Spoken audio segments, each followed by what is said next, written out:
Anyway, today I will be doing my presentation on chapter 5.4, Manner of Death, how the person died, essentially the cause of death. Anyway, there's 5 classifications that the coroner would put on the piece of paper explaining.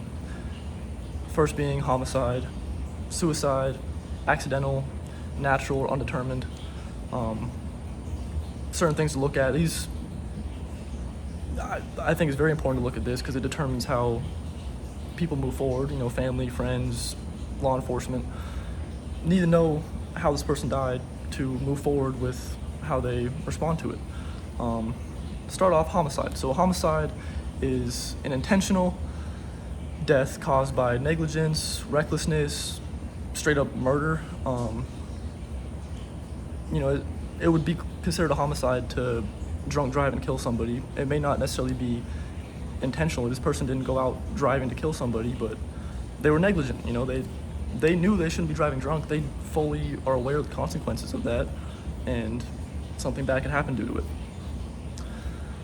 So anyway, homicide, there's things they look at: algor mortis, rigor mortis, liver mortis, just showing the postpartum cooling of the body to ambient temperatures, stiffening of the muscles, blood pooling in the lowest areas, which could determine, say, if the body had been moved after death. All these things are very crucial to look at in determining, is this a homicide, and help families move forward. The investigators would look at this and classify, try to get justice for the family of the victim. Moving on to suicide. So suicide is the intentional act of someone taking their own life. There has to be intent. If there's not intent, it can't be ruled a suicide because there's other things at play. It could have been accidental. It can't just call anything that looks like a suicide, as people do cover things up to make it look like this. The most common ways being gunshot wounds, hanging, drug overdosing. Drug overdosing and not necessarily hanging, but drug overdosing can be a gray area because someone could lace drugs, someone could accidentally take too many drugs, someone could intentionally take too many drugs, and it's a crucial thing to look at. So in terms of ruling something as suicide, you need to look at, did this person have a history of, being depressed? Did this person try to take their own life before? Did they threaten to before? This sort of thing, which would help determine, hey, this is a suicide. They would look through personal belongings, looking for any sort of suicide note, all that sort of thing. They can be cut and dry, like this is a suicide. Anyway, moving on. Accidental deaths, there must be zero intent. They're absolutely zero intent. In terms of, as I said, drunk driving, this person didn't intend to go out and kill somebody, but they knew the consequences of drunk driving or, being insanely high and driving. They knew the consequences of that, so that's still classified as a homicide. But in terms of an accidental death, just, a straight up car accident with, no drugs or alcohol included, that would be considered accidental. Or,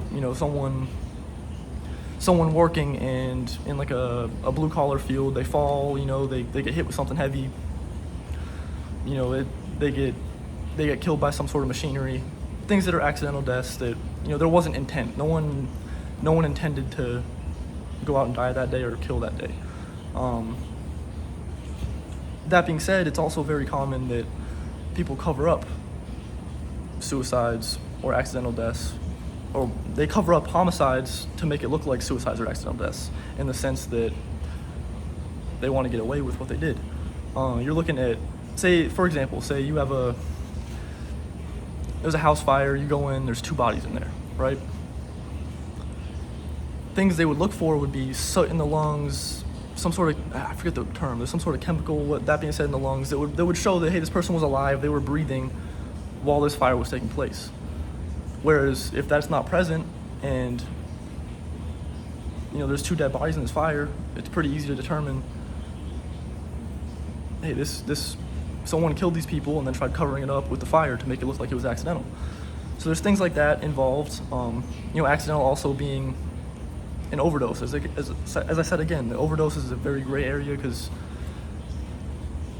it could be intentional, it could be not, it could have been straight up an accident. It's things like that at play, and that's why they need to look at the whole picture as to what's going on. Moving on, we have natural causes. Pretty cut and dry. This is due to long-term environmental abuse or chronic drug use, alcohol use, that sort of thing. Things that can lead to cancer, having a stroke, heart attack. Common ways that people die when no one killed this person. They didn't mess up at work and die. They didn't get in a car accident and die. They lived a good life and they died at an old age, probably in their bed, maybe in the hospital, that sort of thing. That's all classified as natural causes. But then again, you also have more gray areas. That's when the undetermined comes into play, the last classification. For something to be determined as undetermined, it means there's doubt. There's doubt at play. They don't want to put a name on something when there's doubt. I mean, you can't have evidence that shows something was a homicide, but at the same time, it looks like a gunshot wound to the head. It could be a suicide. Like if there's any doubt, they can't just go out and say it's one thing or the other. As I said again, you need the families want closure. Law enforcement needs to know how to move forward, that sort of thing. It's very common to kind of make that confusing or be confused by that. But in conclusion, there's 5 classifications for manner of death. Very, very crucial to determine this as it helps you move forward, helps families move forward, that sort of thing.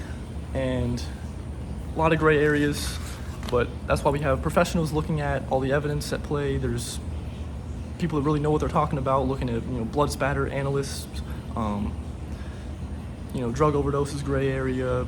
Falls are another gray area because this person could have been pushed, they could have jumped, they could have slipped. There's certain things like that at play that they need to look at the whole picture to determine, was it a suicide, was it a murder, was it an accidental homicide, manslaughter, a lot of things like that at play.